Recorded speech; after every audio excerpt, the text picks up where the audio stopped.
go Forrester? Yeah!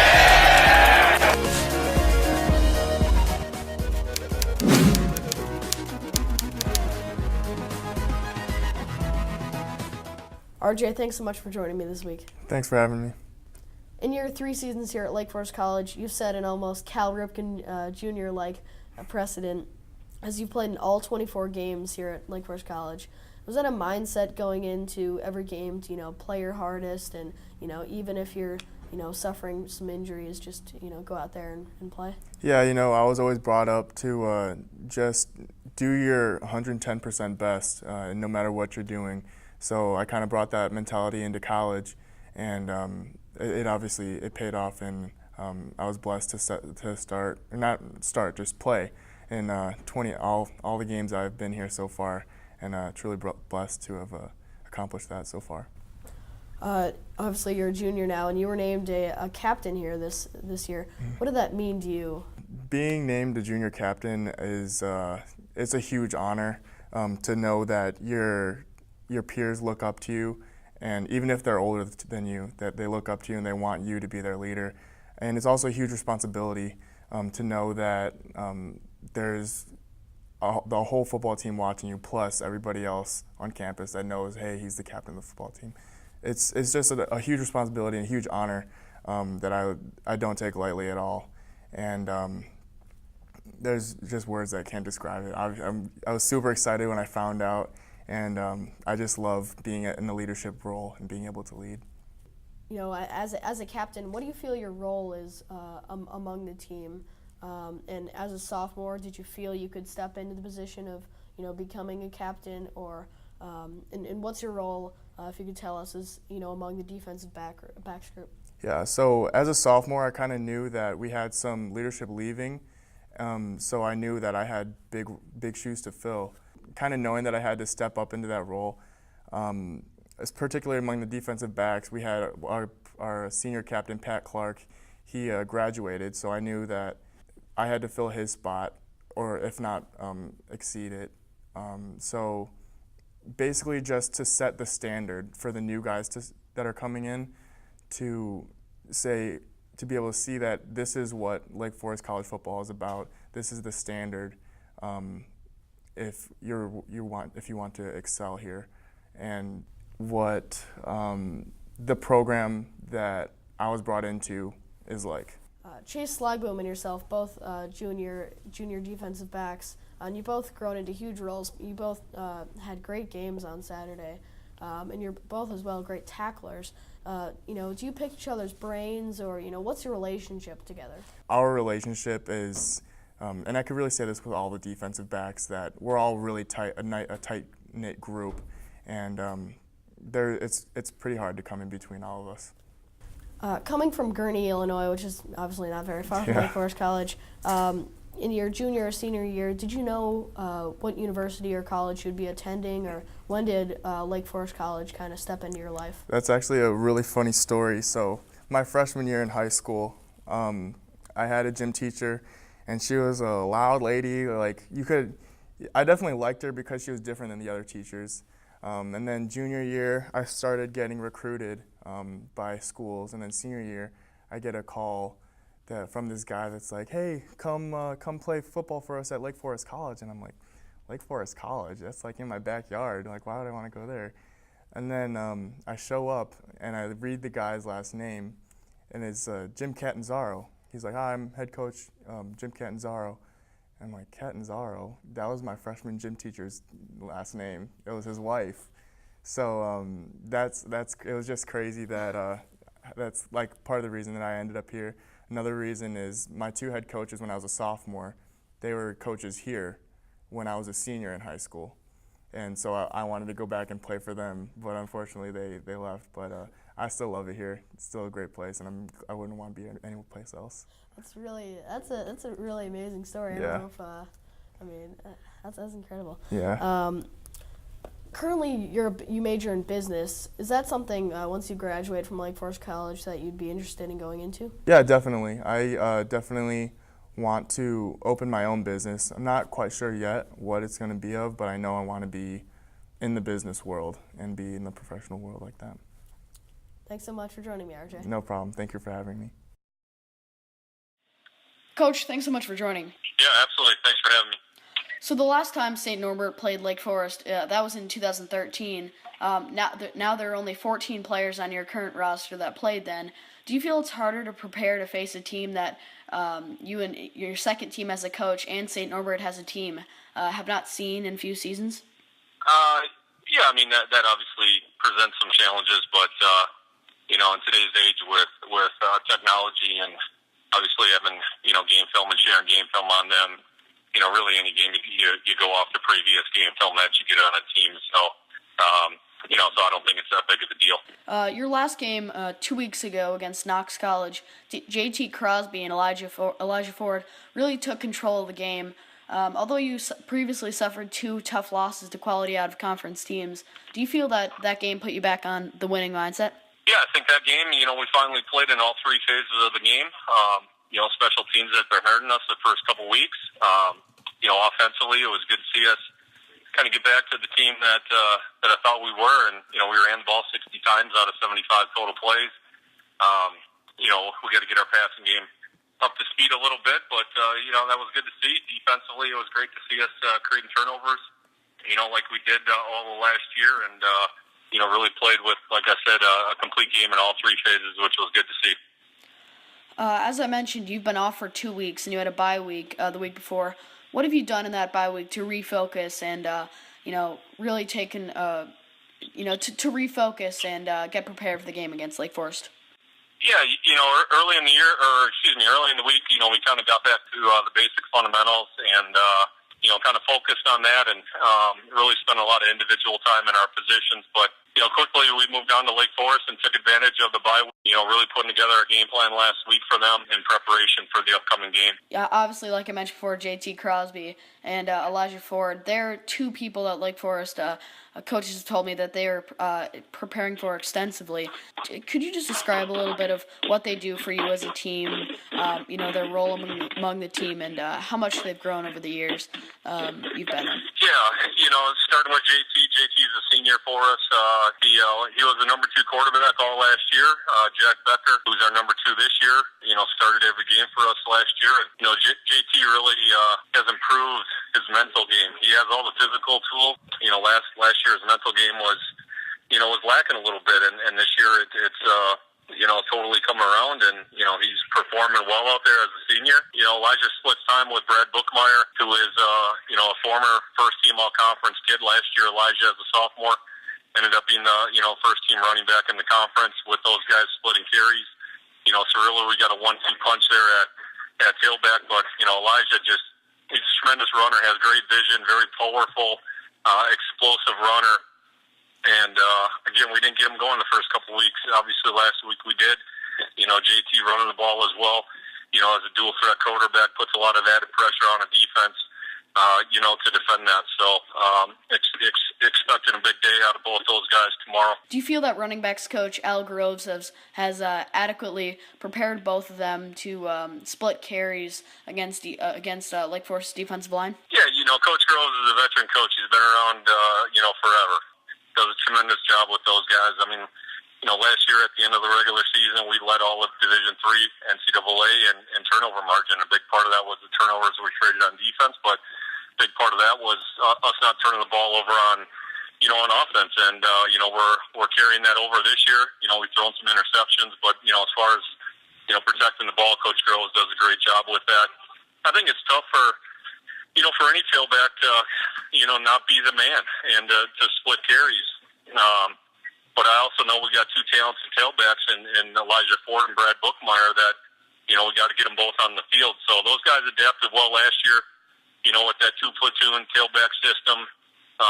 It's something we've carried over into this year, and Coach Groves does a great job preparing those guys. What do you view as being Lake Forest's biggest strength? Well, they got a heck of a tailback on offense, and that's obvious, just by, putting on the film. The quarterback has done a good job of protecting the football. Defensively, they bump in and out of different, defensive fronts from an odd front to an even front using the same personnel. That creates some challenges.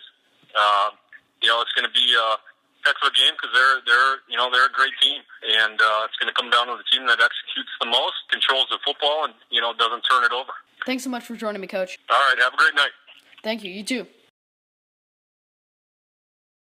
Once again, thank you so much for joining me this week, Coach Catanzaro. It's good to be here. Thanks for having me. Last week's obviously not the performance you expected. What have you been working on this week to improve against St. Norbert?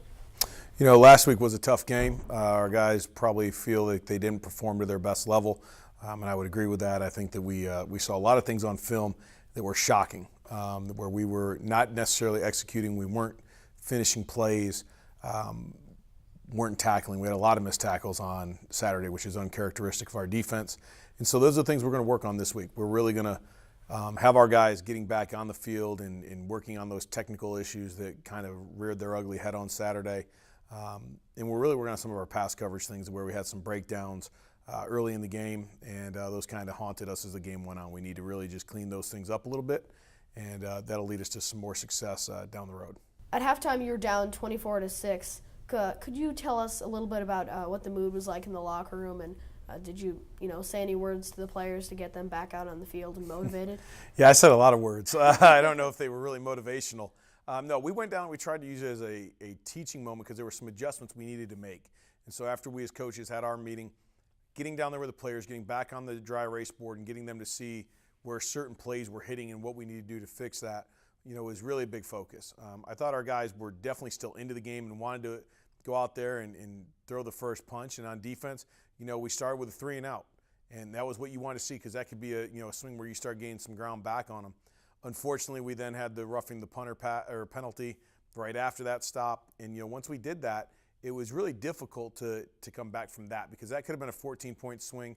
They went down and scored, expanding their lead. And it just really kind of took the wind out of the sails of, hey, we came out, we did what we wanted to do, and we didn't do the next piece. And I think that if we could do that over again, that'd be the one thing our guys really wanted to do. Differently would have been to finish that fourth down play. Even if we're not close enough to make the block, let's get the ball and let our offense try to get going. They'd picked up a little bit of momentum at the end of the first half, and I thought that they were going to be able to kind of take off. But we were never really able to recapture the emotional part of the game at halftime. And so that's what, as we move forward, that's what we've really got to make sure we can do. On offense, you punted a total of 9 times. Was that a failure on third downs or just in total a lack of production on the offensive side or a mix of both? Well, the thing when you have struggles on third downs usually means you're not doing a good job on first downs. And we found ourselves in third and long a lot, much to the credit of their defense, especially their defensive line. They played on our side of the line of scrimmage most of the day, and they really got after us. And I was more than impressed by Monmouth's defense. They really did some special things out there, and they've got some very special players. They're a very senior-laden defense, and I think that they're going to make some noise throughout the rest of the conference schedule. I think that the first down plays for us were a bit of a struggle. We never really got our running game going at all, and when you don't do those two things, third downs become we're going to be punting more often than we're not. And so we found ourselves in that, and we just got to get better. We got to be better on first downs, and really 2 weeks in a row, even against Cornell, we were bad on third downs percentage-wise because we weren't good on first downs. We were hitting some big plays on first downs that made it seem not as dire, but we really weren't as good on first downs against Cornell either, and we need to really get that to be the focus of our offense. Speaking of focus, in last week's Forrester Focus, you correctly predicted that Tanner Matlock, Monmouth's quarterback, would have a fantastic game, and he did. 300 yards, 3 touchdowns. He really was a big contributor. Did you have a plan in place to stop him, and where did that fall apart? When he threw the first pass. No, he's a great quarterback. I mean, he's a senior quarterback. He's seen a lot of different defenses through his 4 years as a starter. I think the thing that was the biggest challenge for us was that he can run as well as pass. They had their running game going and gashing us early. They had a couple of schemes that we hadn't seen as much from them. We'd seen it once or twice, but they kind of lived on it in their schemes, and that kind of caught us off guard a little bit. Once we did finally get settled into some of those things, it was kind of too late, and they were hitting us so big in the run and pass. He did a great job finding holes. We didn't get to him very often. We only hit him, I think, twice, maybe 3 times on the day. And when you're not getting to the quarterback, getting sacks, and you're getting, gash in the run game, you have to take something away from people. And we just didn't take anything away from their offense on Saturday. Obviously, you've been hampered by injuries throughout the year. How many guys currently on your roster have suffered an injury or are currently injured? We have about 36 guys showing up on our injury report right now. Of those 36, we've got 7 that are done for the season, having season-ending surgery. A couple of guys we're hoping to get back this week. They've been in pretty aggressive therapy with Mike Gilbo, our athletic trainer. And so hopefully we can get about 4 or 5 of those guys back this week. Some of the other guys on that injury list, it's the more soft tissue stuff where they got a bruised thigh or something like that. Those kind of guys should be fine for Saturday. We've got about 7 that are out for the year. We've got about 3 or 4 that this could be another 2 to 3 weeks. And then we've got the rest of the guys we're hoping to have back and ready for Saturday. Looking towards next week's game against St. Norbert, they lost 2 non-conference games at the hands of some other pretty good opponents, but then they went on to beat Knox College 50-3. Do you know the identity of their program or where they stand and where to look at their vulnerabilities? Well, as the history of their program, they've won probably 10 of the last 15 conference championships. So they're a very strong program, including last year's conference championship. I think that they bring a lot of things to the table. They're very strong in the run game. And when they've been able to get their run game going early, that's opened some things up for them in the passing game. They've got an extremely athletic quarterback who they will design run plays for. It's not just the quarterback who scrambles. They'll actually go and get into the 3 and 4 wide stuff and let him run the football behind a lead blocker. And that's going to be a big challenge for us. We've seen a little bit of that this year with Carleton and also with Beloit. And so we've really got to be prepped for that. They have 2 great tailbacks, Elijah Fort and Brad Buckmeyer. Both those guys, Brad's been around forever, it seems like. It seems like he's on his 6th year of eligibility. And then Elijah's one of the all-conference backs from last year that's, having another great season. They did play some really talented teams early on with Stevens Point and Benedictine, and they handled themselves very well. I mean, it's not like they were blown out by anybody or anything like that. They had really tough football games, and they're going to be a challenge for us. On defense, they run a 3-4, very similar to ours, and they stay in their 50 front a little bit more than we do. But I think that familiarity for both teams has some advantages. But I'm hopeful, our guys will just come out aggressive. And if we can match their intensity throughout the entire 60 minutes, I think we should be on a pretty level playing field with them. Who do you see as a bigger weapon, Elijah Ford or JT Crosby? I don't want to have to see them have the ball in their hands too much either way. I think that they're equally effective. They're used very differently, obviously, as a tailback and a quarterback can be. But they're both really talented at running the football. And they really got JT going on Saturday against Knox 2 weeks ago. When they got him going in the run game, it really caused some problems for Knox. And we need to be prepared for that and do what we can to keep both of them contained. We're not going to stop them the entire game. They're too talented for that. But we have to find a way to keep them contained. And finally, last week was Benny Waters Memorial Day.